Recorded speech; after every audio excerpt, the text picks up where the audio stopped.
Samantala, nagpaabot ng pasasalamat si Pangulong Bongbong Marcos sa pagboto ng mga Pilipino. Kunin natin ang detalye kay Eden Suarez Santos. Eden.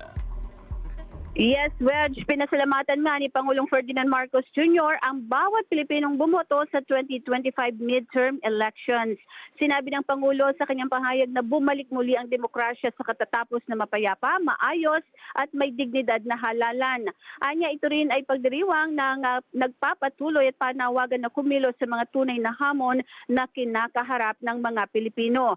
Dagdag pa ni PBBM na ang mga Pilipino ay naghalal ng mga pinuno na makikinig at kikilos sa iba't ibang isyong dapat harapin gaya ng inflation, trabaho, katiwalian at sa iba't ibang isyong dapat tugunan.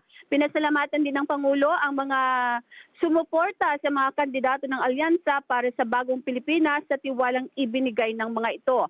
5 sa mga kandidato ng alyansa ang nanalo or pasok sa 12 kailangang senador para sa katatapos na halalan. Maaring hindi anya naipanalo ang lahat ng kanilang kandidato, subalit patuloy ang gawain at misyon ng mga ito. Idiniin pa ng Pangulo na sa mga hindi nanalo ay lubos na iginagalang ang kanilang katapangan na manindigan para sa serbisyo publiko.